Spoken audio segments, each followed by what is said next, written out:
Alright YouTube, hello, thank you for watching. It's not often that I think, well, maybe I'm going to do a short video so somebody will leave me a comment and say, hey, Bonehead, this is the answer um, to what you're kind of questioning. But in the process of thinking about it for a couple minutes, I kind of figured out what the answer would be without asking. And that was the dilemma I ran into recently here with these Anderson SB50A power pole connectors, finding out the hard way that the things don't interchange. So I had a red one on this guy here, went out to stick it in the vehicle, and the stinking connector wouldn't mate because it was a gray one in the vehicle.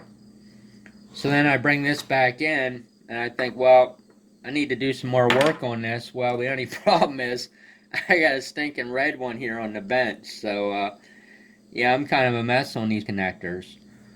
So my thought was, why aren't these made to mate? Well, I think it's pretty much self-explanatory now that I thought about it, and that is, it seems to me that there's systems out there that would utilize more than just one to the system. So you would want different colors that are not interchangeable so that you could hook that system up without making a connection mistake if it were, tore down and put together. So I guess that's the answer why they do that. So every color, I'm kind of assuming, is a slightly different notch pattern, because you can see there's quite a difference between the notch on the red and the notch on the gray. So yeah, no way you're going to stick that together. So I got to get a little bit more organized here.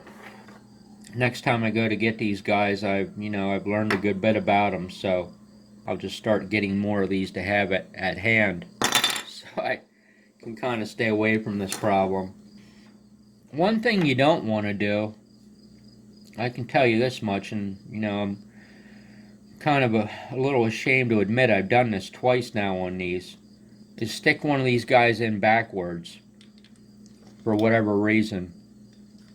Just couldn't get the thing to go in, and didn't realize the pin was in upside down, and then decided I was going to get the screwdriver and stick on the back of it and give it a good knock with a hammer. Don't do that. Don't do that, because you'll get that connector wedged in there so bad, man. You will absolutely go nuts trying to pull it back out of the housing. Yeah, so another thing too, I don't know, I am by no means an expert on these. I just started playing with these recently. I really like these. But when you stick a piece of 10 gauge in there, I guess 8 gauge would be a little bit more ideal. But the 10 gauge is just too small for the barrel on the back. So I mean, if you were making up many of these at one time, I mean, shit, you would eat through a roll of solder in like no time flat trying to fill these. And it's really kind of a pain in the ass because, there's really, I haven't found any awesome way to hold these things down. I just take a sheet of wood and drill a hole in it and stick this stinking thing down in it, and then hit it with the iron. And then, some people say fill this up with solder, tin your wire, fill this up, and then insert your wire into it. Well, I don't know. I guess that's fine and dandy, but what usually happens with me is the damn solder runs down the connector itself. And then usually exactly where it goes is right down in here in this little tiny groove. So then you got this setting in a board with a bunch of molten solder down here that's half stuck and half not stuck to it. And then you got to go back over it and heat it and try to take solder wick across there to clean it up. So it seems to me like there should be an easier way to put these things on without all the mess and the hassle of trying to hold it. You're messing with three things. You got to try to hold this, you got to try to hold the wire, and you got to try to hold the soldering iron, and then you got to try to maintain enough contact between the soldering iron and this to get enough heat to do it. I mean, it's kind of like a, I hate to say this, but somebody has ever heard the expression, it's kind of like a monkey trying to put a football. that's as nicely as I can put it. That's kind of how it's working out for me on these. But you know, I don't know if a person could crimp these with something. So man, I don't know. I did have some bigger ones, and what I did was I took a I had some SB 175s, I guess they were, that had some I don't know what it was, number 6 or number 8. It might have been number 6 going into it. I set them down on the concrete and took the center punch and gave them a good whack, and then crimped them down to at least hold it in.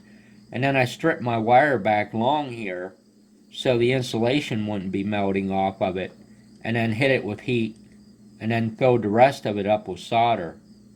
But still, even at that, I mean, it took boatloads of solder to fill it.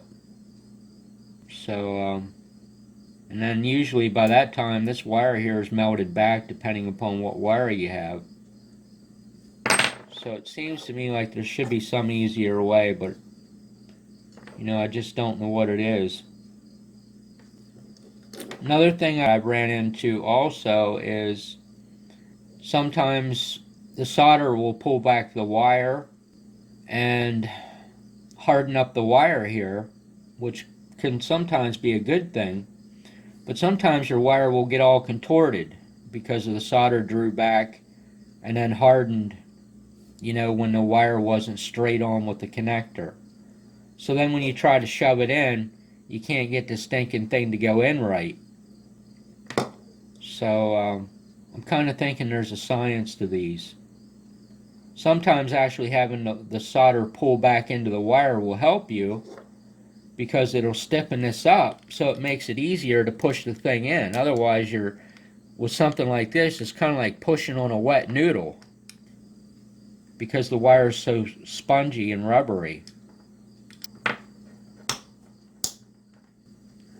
And so don't know the answers, but I just wanted to share my experience with these Anderson power pole connectors regarding the probably half a dozen of them, if even that I've done over the past couple months. So, hey, I appreciate you watching my video very much. Have yourself a great day.